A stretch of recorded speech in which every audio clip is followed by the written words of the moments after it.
Meus irmãos, graça e paz no Senhor Jesus. Que alegria, que privilégio poder expor a palavra do Senhor nesta noite. Também um privilégio expor aos amados irmãos aqui da Igreja Presbiteriana Betel. Fico lisonjeado por essa grande responsabilidade de expor a palavra do Senhor nesta noite para edificar o corpo de Cristo aqui presente com os irmãos e com aqueles que nos acompanham na transmissão nos canais de comunicação desta igreja. Fico feliz mesmo em poder estar expondo a palavra do Senhor neste momento. Nós sabemos, irmãos, que estamos ainda vivenciando esse momento de Natal, né?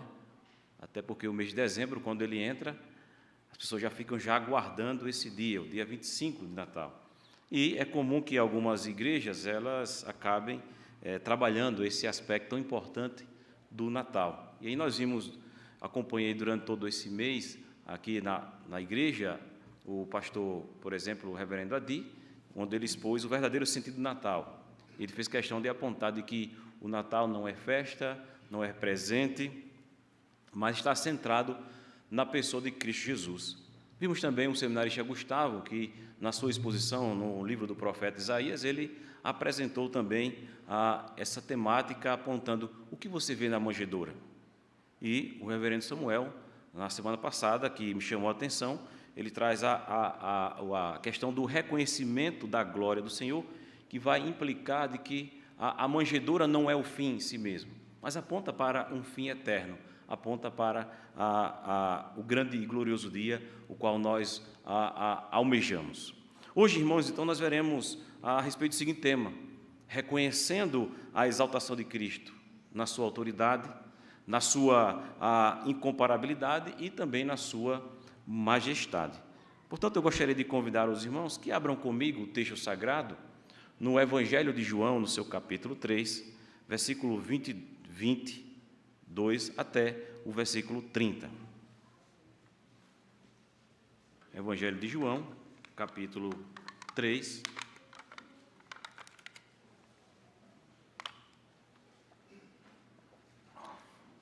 a partir do versículo 22 até o versículo 30.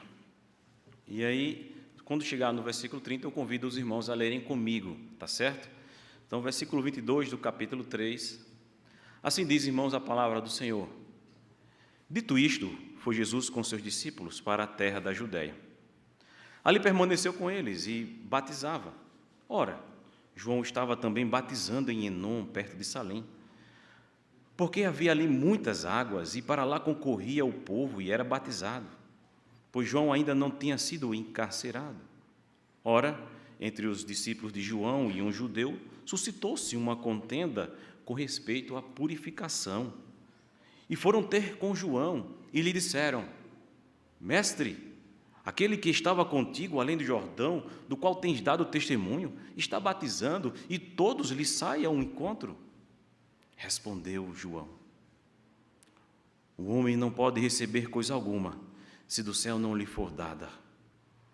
Vós mesmos sois testemunhas de que vos disse: eu não sou o Cristo, mas fui enviado como seu precursor. O que tem a noiva é o noivo.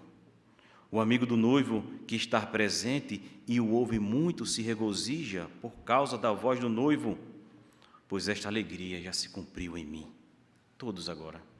Convém que ele cresça e que eu diminua. Oremos, irmãos, mais uma vez. Ó Pai querido, estamos diante da Tua santa e gloriosa palavra. Ó Senhor, neste momento, como já foi pedido em oração, ilumina-nos, ó Senhor. Traz, ó Deus, a ação poderosa do Espírito Santo para fazermos entender este texto sagrado. Que a Tua graça, Deus preveniente, opere, ó Senhor, no coração daqueles que ainda não Te conhecem, que ainda, Deus, não tem um relacionamento íntimo com o Senhor, e que nesta noite a Tua graça salvadora o alcance. Esta oração que faço, Deus, e rogo que o Senhor venha usar-me como um instrumento nas Tuas mãos. Sou um mero pecador e que preciso do Senhor. Aqui eu oro no nome de Jesus. Amém. Meus irmãos, É certo que nós não podemos negar que há em nós a luta constante da natureza pecaminosa do velho homem, certamente. Logo, nós vivemos numa sociedade, por exemplo, que os seus desejos é sempre em primeiro lugar. Há uma grande aspiração e uma busca pelos primeiros lugares. Nós mesmos, como os pais, por exemplo, ensinamos aos nossos filhos: olha, você tem que ser o primeiro lá na escola, você tem que ser o primeiro em tal circunstância, em tal situação. É claro que isso não pode e não há nenhum problema, mas é que alguns, nessa aguerrida, a disposição de promover-se, de ter prestígio, ou quem sabe de ter um bom currículo que lhe impõe a respeito, acaba ignorando alguns absolutos da verdade de Deus, fazendo com que a sua própria vocação, o centro da sua própria vocação seja atingido. É certo que nós não podemos, irmãos, também ignorar aqui os valores que há no currículo, pensando no sentido de qualificação, porque até mesmo o currículo ele empresta uma grande estima, nós sabemos bem disto.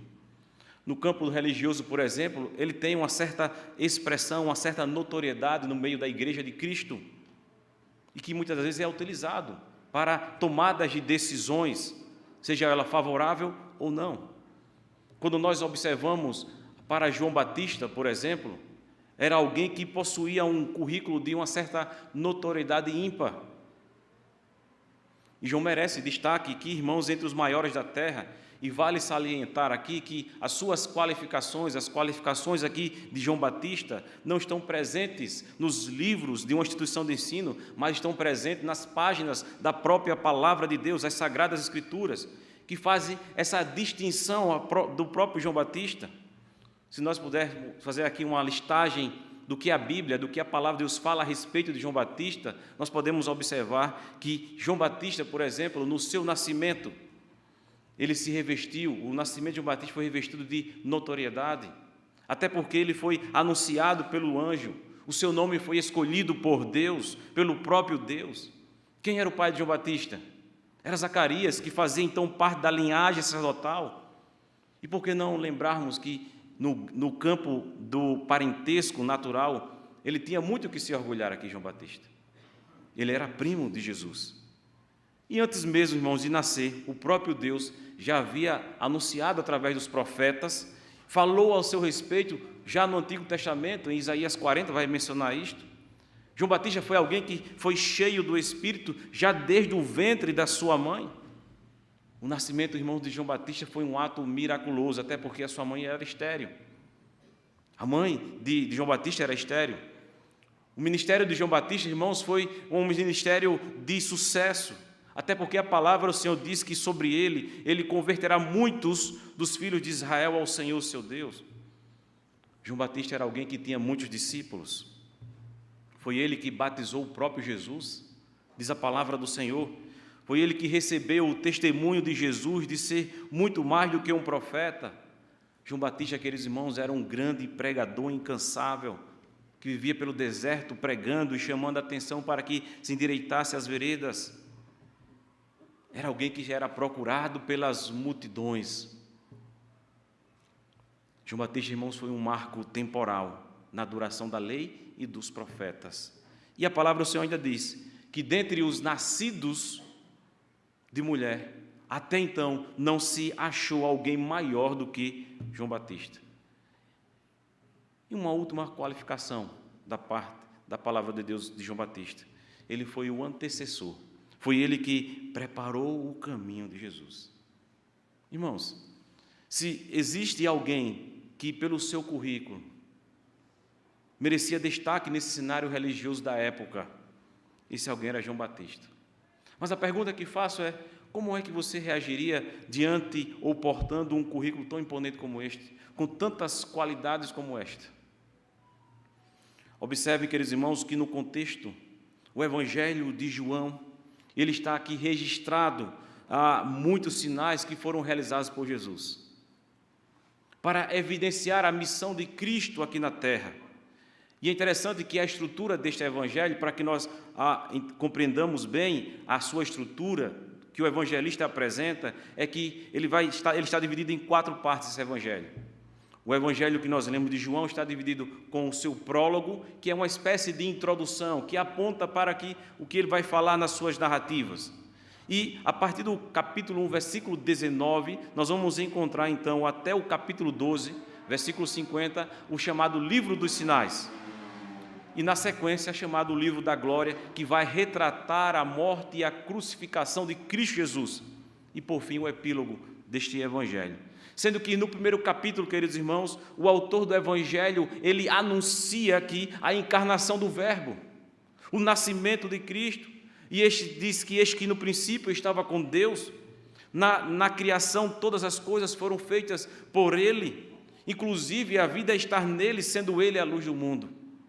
É o que está lá no epílogo, no capítulo 1. E esta passagem é um testemunho de João Batista.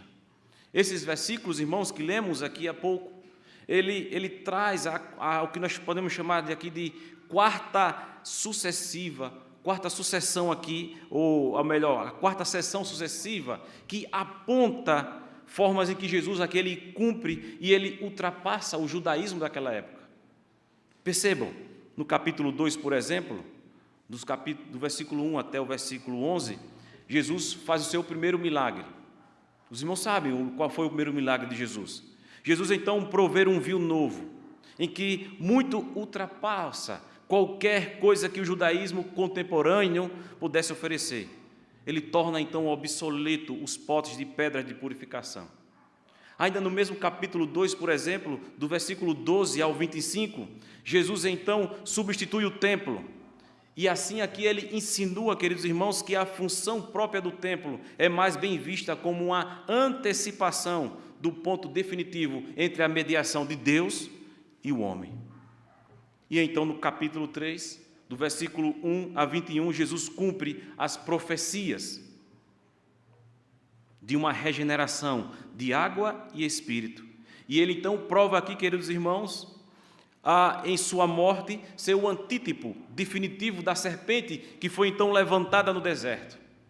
Dá então no versículo 22 a 30, que nós lemos o nosso texto, Jesus então ultrapassa João Batista a qualquer batismo ou a qualquer rito de purificação que ele possa representar aqui, nesta época.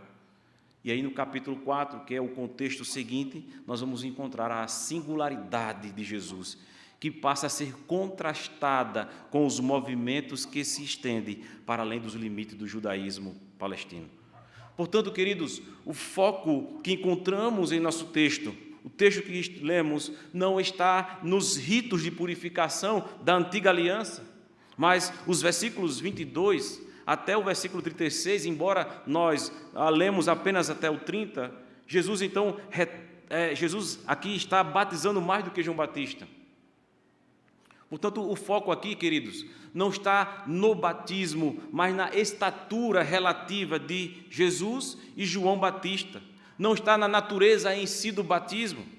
Até porque, irmãos, nós sabemos que após a aparição de João Batista, pregando então pelo deserto, os líderes religiosos daquela época queriam saber quem ele era. E aí os irmãos percebem que no capítulo 1, do versículo 19, aqui, você pode voltar algumas páginas da sua Bíblia, nós vamos encontrar um testemunho de João Batista. E o texto disse que quando os judeus lhe enviaram a Jerusalém sacerdotes e levitas para lhe perguntarem: quem és tu? Então ele confessa. Até porque a expectativa de todos daquela época era sobre a vinda do Messias.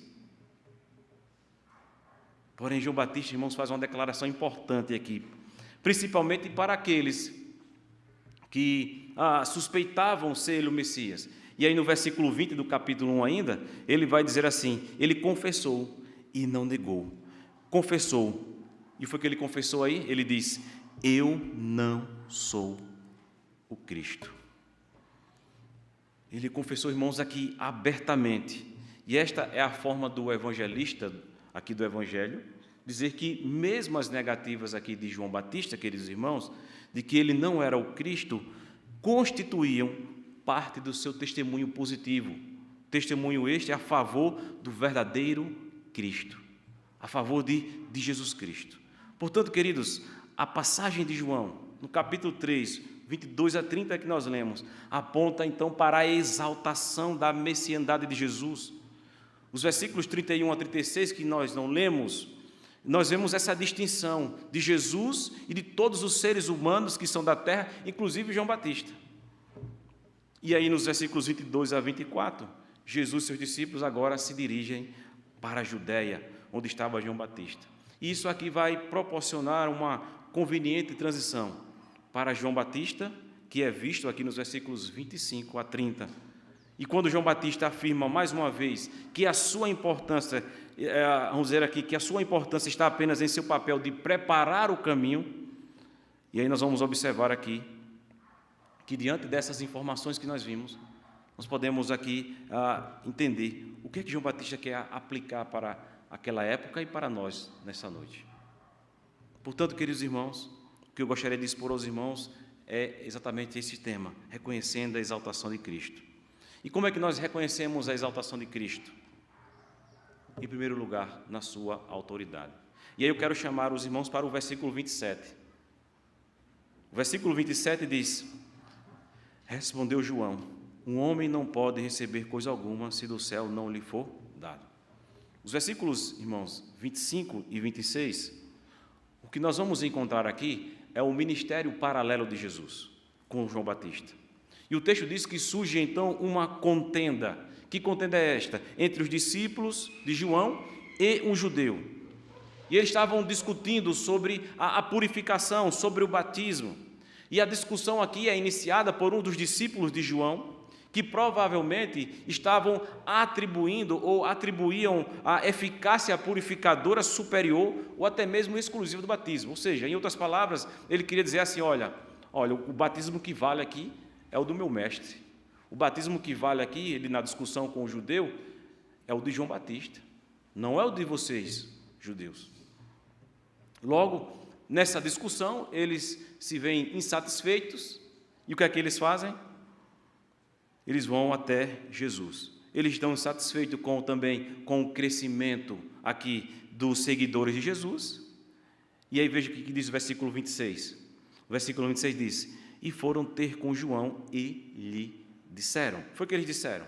Ele diz: mestre, aquele que estava contigo além do Jordão, do qual tens dado testemunho, está batizando e todos lhe saem ao encontro. Eu gostaria de que os irmãos prestassem atenção a algumas coisas que me chamou a atenção aqui, quando eles falaram com João Batista.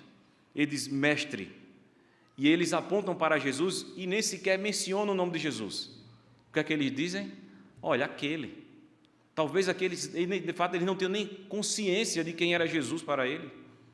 Ele se dirige ao seu líder, com todo respeito, chamando de mestre, mas quando eles apontam para Cristo, eles dizem, aquele que você fala, olha, está ali batizando. E mais, eles usam de um exagero, todos estão indo ao seu encontro. E aí entra agora então João Batista respondendo, que é exatamente dos versículos 27 a 30, que é como se fosse uma espécie de aforismo que nós encontramos no texto. É uma grande verdade que é dita em poucas palavras. E é que João Batista vai apresentar essa grande verdade dita de forma resumida, do versículo 27 ao 30. Nós podemos tirar aqui algumas verdades, alguns princípios, alguns ensinamentos para a nossa vida nesta noite. E o primeiro princípio, ou a primeira verdade, diante do reconhecimento da exaltação de Cristo, está na sua autoridade. Veja que João Batista respondeu a eles. João Batista respondeu a ele dizendo, o homem não pode receber coisa alguma se do céu não lhe for dada. Queridos irmãos, o arauto de Cristo aqui, João Batista, queria dizer que Deus designou um lugar para cada um em seu plano eterno. Ele, então, João Batista, irmãos, não tinha direito sequer de reivindicar qualquer honra que não lhe fora dada do céu. É como ele quisesse assim dizer, olha, aos discípulos, uma vez que foi dada, permanece dada, como exatamente indica o tempo verbal aqui do original, do texto original, bíblico. E de forma, então, similar, ele está dizendo, olha, uma vez retida, assim permanece. Ele tem toda a autoridade. O que João Batista está querendo expressar para aqueles discípulos é dizendo, olha, vocês, ao invés de estarem reclamando com o sucesso de Jesus, vocês devem se alegrar. Vocês deviam estar alegres pelo sucesso de Jesus Cristo. E aqui, irmãos, é importante nós reafirmarmos que o próprio testemunho de João Batista sobre o batismo de Jesus, quando nós vamos lá no capítulo 1, dos versículos 32 a 34, quando ele então vê Jesus no seu batismo e descendo sobre ele o Espírito do Senhor em forma de uma pomba, os outros evangelhos também anunciam, e nós encontramos o registro da grande voz, como se um trovão dizendo, olha, este é meu filho amado em quem tenho todo o meu prazer. É importante reafirmarmos isso, que toda autoridade, ele vai dizer, veio do céu para ele, e ele presenciou isto lá no batismo de Jesus. Uma outra ocasião, queridos irmãos, nós podemos observar no texto bíblico, nos evangelhos, é que Jesus está no templo, e agora ele passa a ensinar, conforme está registrado nos evangelhos, e então os líderes religiosos, o que é que eles fazem daquela época? Vão tirar satisfação pelas coisas que ele tinha feito, e alguns já tinham colocado dúvida nos sinais e nos milagres que foram produzidos por Cristo, e agora eles tentam questionar a sua autoridade, questionar a autoridade de Cristo, para saber com que autoridade, por exemplo, Jesus teria expulsado os mercadores do templo. Entende? Agora percebam uma coisa, queridos irmãos, para que nós então entendamos. Nós vivemos numa sociedade, por exemplo, que tem autoridades, que tem uma hierarquia. Nós que fazemos parte da Igreja Presbiteriana do Brasil, nós vamos ter uma hierarquia. Se você vai para qualquer outro setor, qualquer outra área, tem lá uma hierarquia. E nós sabemos que nós temos os famosos tribunais. Quando você está diante de um tribunal, por exemplo, e esse tribunal ele se torna injusto diante de você, olha, não concordou com o julgamento do juiz. O que é que você faz? Você tem uma outra instância para recorrer. Até você chegar na instância superior, e se isso continuar o parecer ainda injusto da sua parte, só cabe então a você a recorrer ou apelar para Deus, que está acima de todas as autoridades. Mas a pergunta é, e quando se trata de julgar a autoridade de Deus? Bem, queridos, aí você precisa mostrar capacidade para fazer isso, que é algo totalmente impossível, julgarmos a autoridade de Deus. Era exatamente o que aqueles líderes estavam fazendo. Eles tiveram então a petulância de questionar aqui a autoridade de Jesus, o Criador, aquele que é maior do que eu, aquele que é maior do que você, aquele que é maior do que o templo, aquele que expulsou os mercadores do templo. Queridos, aqui não se trata de uma questão de Jesus provar ou não a sua autoridade, mas se de fato eles tinham a capacidade de julgar a Cristo. Deixe-me aplicar para você nesta noite. Conta-se que em uma determinada livraria tinha um livro, e que nesse livro ele se propunha a apontar os erros da Bíblia. E na capa desse livro dizia assim: escrito pelo maior especialista do mundo em Bíblia. Era esse o título do livro. Mas se ele fosse mesmo o maior especialista do mundo, ninguém poderia dizer disso dele o mesmo, porque se dissesse isso, ele já não seria o maior do mundo. Então, queridos irmãos, a avaliação e o julgamento de uma autoridade, ela termina quando se chega ao topo. Mas aquele que já não pode ser avaliado, aquele que já não pode ser julgado aqui, é Deus. Deus, em hipótese alguma, pode ser avaliado. Deus, em hipótese alguma, pode ser julgado. Sabe por quê? Porque para julgar Jesus é preciso ser superior a Ele. E a pergunta que lhe faço é: você é superior a Cristo? Talvez você respondeu aí no seu coração dizendo: eu não sou superior a Cristo. E o que é que cabe para mim?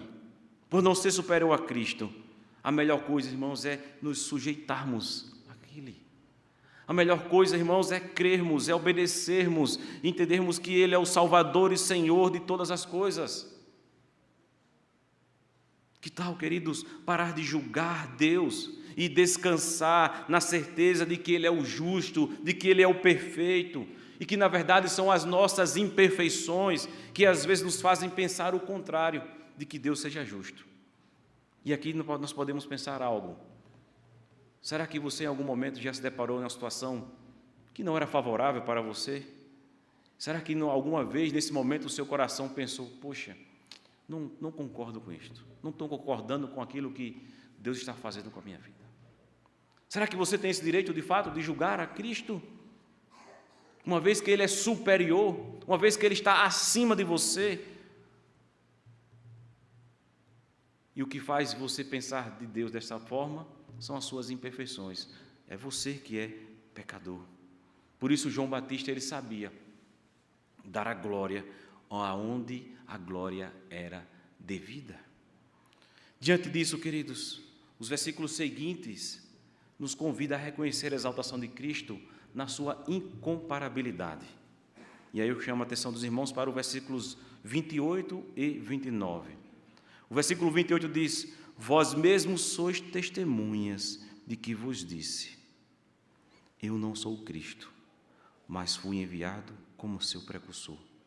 O que tem a noiva é o noivo. O amigo do noivo que está presente e o ouve muito se regozija por causa da voz do noivo, pois esta alegria já se cumpriu em mim. Ainda aqui, queridos irmãos, o que nós vemos na resposta de João Batista é que, quando ele continua na sua resposta, ele chama a atenção a testemunhos passados, onde a sua ênfase aqui é, qual é a ênfase que ele dá? Eu não sou o Cristo, eu apenas sou enviado adiante dele. E aí então ele segue com uma pequena parábola sobre os costumes de casamento da época. Ora, irmãos, ele apresenta Cristo, sendo aqui o noivo, e o seu povo a noiva, que sua alegria está completa.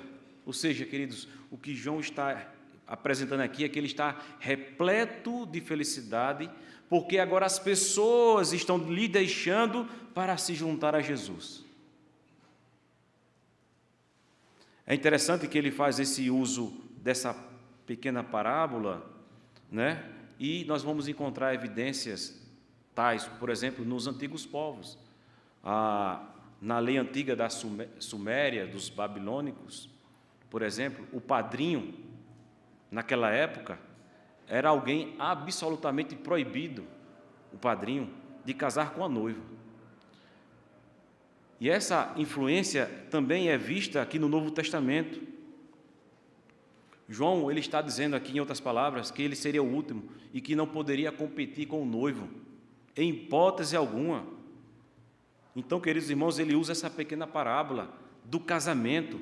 E a figura aqui do casamento, queridos irmãos, ela é usada frequentemente em todas as Escrituras, para representar aqui a relação de Deus com o seu povo. Se nós formos para o Antigo Testamento, por exemplo, Deus é apresentado como marido e o povo como a esposa, como a mulher. No Novo Testamento também não é diferente. Cristo aqui é apresentado como o noivo da sua igreja. E a igreja, a sua noiva, consequentemente. E esse mesmo simbolismo, queridos irmãos, aparece em várias passagens do Novo Testamento, incluindo então a carta de Paulo aos Efésios, quando ele, no capítulo 5, ele diz, olha, marido, amai a vossa mulher, como também Cristo amou a igreja e a si mesmo se entregou por ela, para que a santificasse, tendo-a purificado por meio da lavagem da água pela palavra, para apresentar a si mesma a igreja gloriosa, sem mácula, sem ruga, nem coisa semelhante, santa e sem defeito. E aí no finalzinho do capítulo 5, no versículo 32, ele diz, grande é este mistério. E aí ele diz, mas eu me refiro a Cristo e à igreja. Irmãos, no testemunho de João Batista, o que nós podemos aqui enxergar aqui é o estabelecimento da sua incomparabilidade. Porque entender quem Jesus é aqui é buscar compreender a sua eternidade. Ou seja, aquele que era antes de tudo, aquele que já existia, conforme está lá no capítulo 1, versículo 3. Aquele que nele existe a própria vida. Aquele que foi então anunciado pelos profetas. Aquele que todas as coisas convergiu para ele. E no tempo então preestabelecido por Deus, ele se encarnou, ele habitou entre nós, o Emanuel, o Deus conosco, para lhe dar livre acesso ao Pai, para que você então possa se relacionar com o Deus Todo-Poderoso. Ele se encarnou para ser o noivo do seu povo, a sua igreja e, consequentemente, o seu Redentor, o Salvador desta. Ele é o Salvador desta igreja. Ele é o Salvador da sua vida. Você precisa entender isto. Você precisa reconhecer a exaltação de Cristo na sua incomparabilidade. Você não pode ser comparado a Cristo, mas que você precisa dele, porque ele é superior a você. Ele é o supremo sacerdote, perfeito, sem mácula, que cumpriu toda a lei cabalmente, para que nele fôssemos achados justos, justificados nele. Meus irmãos, Cristo é eterno. E lembrar de Cristo, sendo aqui eterno, me faz também lembrar de uma situação que me faz refletir bastante. Quando você, por exemplo, está em cima de uma rocha, e você em cima dessa rocha, você consegue ali avistar um grande rio passando entre aquelas rochas. E aí você percebe que aquele rio ele vai então passando lá embaixo e ele vai escavando, e ele então vai modificando o seu leito a cada ano, derrubando bancos de terra, alagando campos, levando tudo o que se opõe sobre a sua passagem. Os rochedos eles permanecem lá impassíveis. Eles não se mexem, não mudam de lugar, não são abalados pelas tempestades e nem se quebram pelas correntezas das águas. E nem sequer se modificam pelos intempéries do tempo. Lá estão os rochedos, desafiando séculos e séculos. Assim, irmãos, quantas das vezes passa incerta e flutuante a correnteza do tempo, e que nada pode abalar quando bate aos pés de Cristo, que é a nossa rocha, a rocha eterna e imutável. Portanto, queridos, quem sou eu e quem é você diante de Cristo? Responda ao seu coração nesta noite. Quem é você diante de Cristo? Você precisa então abandonar todo o seu orgulho, toda a altivez do seu coração e entender que, ainda que você possua, talvez, tamanho currículo, tamanho conhecimento, tamanho intelecto, talvez a sua rede social, por exemplo, você tem milhares de seguidores. Reconheça como João Batista reconheceu diante de Cristo. Foi o que João Batista fez? Qual foi o reconhecimento de João Batista? Ele disse: eu não sou o Cristo. Lembra lá das qualificações dele? São inúmeras as qualificações de João Batista.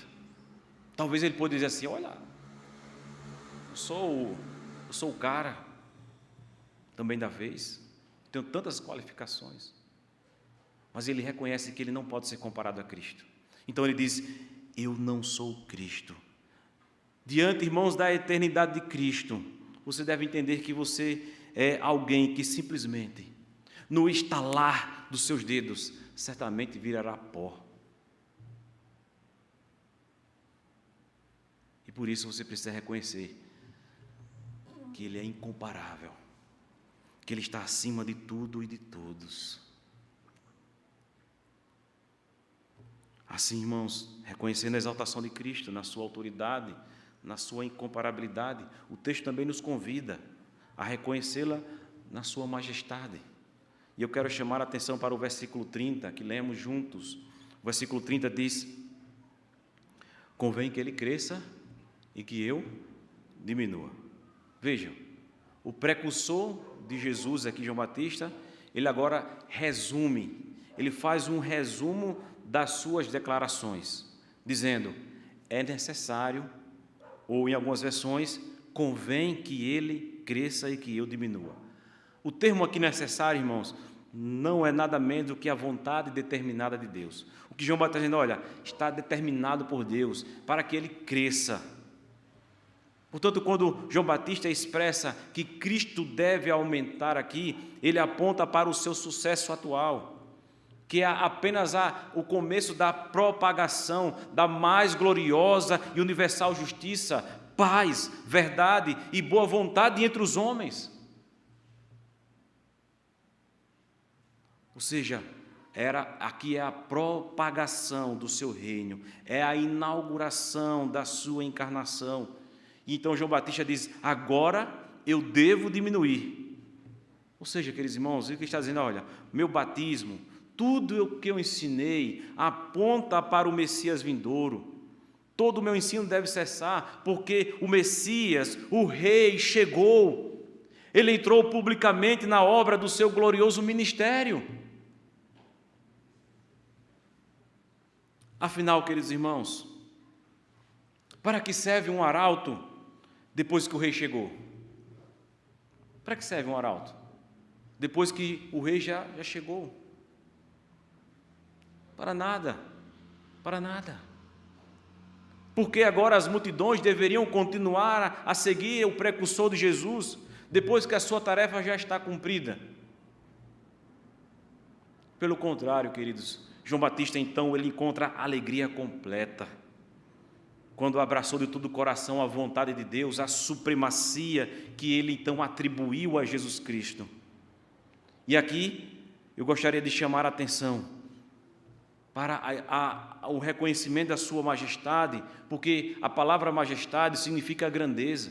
João Batista diz: convém que ele cresça. E quando nós atribuímos majestade a alguém, é porque nós reconhecemos a sua grandeza, é porque nós reconhecemos a sua supremacia, que manifestamos o nosso respeito. Então, João Batista aqui tinha a compreensão clara da missão do Cristo encarnado, de que ele precisaria sair de cena e Cristo então aparecer, e Cristo então ser exaltado. Por isso que ele dá esse belíssimo testemunho de Jesus Cristo. É interessante, queridos irmãos, também observarmos que a palavra majestade, ela é usada para expressar aqui o pensamento de grandeza de Deus. Se nós observarmos as Escrituras como um todo, nós vamos encontrar expressões belíssimas da parte de Deus que tangem a sua grandeza, aquilo que Ele é. E em Hebreus, por exemplo, a expressão, a majestade, aponta para a ascensão de Cristo Jesus, que assentou-se à direita da majestade nas alturas, aponta para a destra do trono da majestade dos céus. E esta majestade, ela deve então ser aplicada a Jesus, como um convite à adoração pela sua grandeza, pelo aquilo que Ele é e por aquilo que Ele faz. Afinal, Cristo Jesus, irmãos, Ele é grande, Ele é muito digno de ser louvado, porque Ele é o Deus supremo, o grande Rei, que está acima de todos os deuses, que nos convida de fato a adorar a Ele, a se prostrar diante dEle. É interessante que no livro do profeta Isaías, no capítulo 40, quando ele, na sua mensagem de consolo ao povo de Deus, que clama pelo deserto, ele diz: olha, preparai o caminho do Senhor. E esta foi a mensagem que também foi apregoada por João Batista nos dias de Jesus. E a partir do versículo 12, o profeta Isaías, ele passa a tratar da majestade de Deus aqui, utilizando uma série de perguntas retóricas. E ele começa a fazer as perguntas retóricas para mostrar a grandiosidade de Deus. Eu quero fazer questão de ler. E ele diz assim, as perguntas que Isaías expressa lá no texto, no capítulo 40. Ele diz: quem na concha de sua mão mediu as águas e tomou a medida dos céus a palmos? Quem recolheu na terça parte de um éfa o pó da terra e pesou os montes em romana e os outeiros em balança de precisão? Quem guiou o Espírito do Senhor? Ou como seu conselheiro o ensinou? Com quem ele tomou conselho para que lhe desse compreensão? Quem o instruiu na vereda do juízo e lhe ensinou sabedoria e lhe mostrou o caminho do entendimento? O versículo 15, finalizando, ele diz: eis que as nações são consideradas como ele, como um pingo que cai em um balde, e como um grão de pó na balança. E ele vai dizer: as ilhas são como um pó fino que se levanta. É interessante, queridos irmãos, que o profeta aqui ele aponta para a grandiosidade de Deus, para apontar que ele autoexiste, de que ele é eterno, de que ele é majestoso. O salmista vai dizer que o Senhor conhece cada estrela da terra que há, e ele chama cada uma delas pelo seu próprio nome. Meus irmãos, olhando para a exaltação de Cristo, eu quero trazer algumas aplicações para o seu coração nesta noite. Será que nós, eu me incluo também neste Natal, estamos de fato interessados em diminuir para que ele cresça? Ou o centro de tudo é que nós somente queremos a glória que só pertence a Cristo? Será que você está pronto para morrer, a fim de que Cristo seja exaltado na sua vida?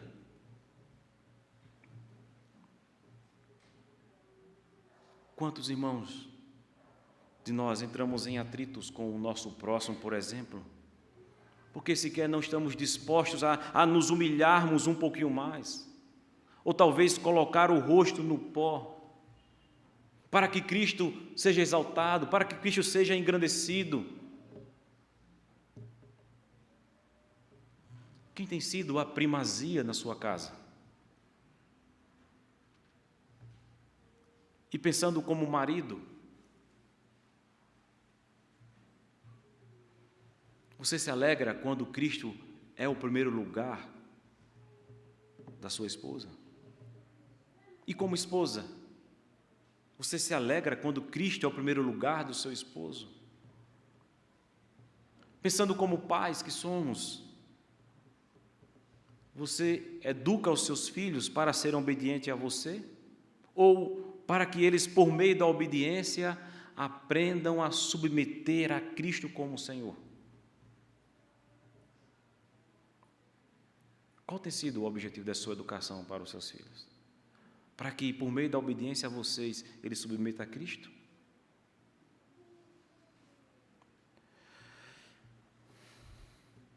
Vocês se irritam muito mais quando o seu filho, por exemplo, quebra um objeto ou quando ele peca contra o Senhor? O que mais te irrita? Quando o seu filho quebra um objeto em casa ou quando ele peca contra o Senhor? Quando ele desonra a lei de Deus ou quebra alguma coisa em casa? Queridos irmãos, para que você saiba como reconhecer a exaltação de Cristo na sua autoridade, na sua incomparabilidade, na sua majestade, eu quero chamar a sua atenção para o versículo 36 deste capítulo. O versículo 36 diz: por isso, quem crer no Filho tem a vida eterna. O que, todavia, se mantém rebelde contra o Filho, não verá a vida. Se mantém rebelde contra o Filho, não verá a vida, mas sobre ele permanece a ira de Deus. As palavras que nós encontramos dos versículos 31 a 36, alguns estudiosos entendem que essas palavras são comentários autorais, não do João Batista em si, mas do evangelista João, que tenta trazer aqui uma ampliação do que ele está falando nos versículos anteriores. E então ele vai finalizar dizendo: quem crer no Filho Quem crê no Cristo que João Batista está apontando, aquele que possui autoridade, aquele que é incomparável, aquele que de fato é majestoso, tem a vida eterna. A encarnação do Filho de Deus, que nós comemoramos neste Natal, o seu aniversário. Esta mensagem ela deve fazer sentido para você nesse aspecto, de que Cristo, Ele é o centro de todas as coisas. E que Ele veio para ser o seu Redentor, porque você precisa dEle para que você seja salvo. E a palavra está dizendo que aquele que crê nele, que entende essas verdades, tem a vida eterna. Todavia, aquele que endurece o seu coração, que não quer nada com Deus, está debaixo da ira de Deus. Se você entendeu estas palavras, por obra do Espírito Santo de Deus, o que nós chamamos da sua graça preveniente, que Ele operou no seu coração nesta noite, procure a liderança desta igreja. Diga, olha, eu quero ter esse Jesus mais de perto, eu quero me relacionar com Ele, eu quero ser parecido com Ele, porque este é o verdadeiro sentido para nós do Natal. É sermos discípulos dEle, é sermos parecidos com Jesus.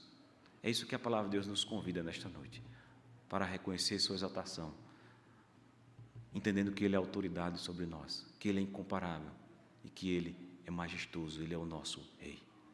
Que Deus os abençoe grandemente nesta noite, que o Espírito Santo edifique a sua vida para a glória dEle.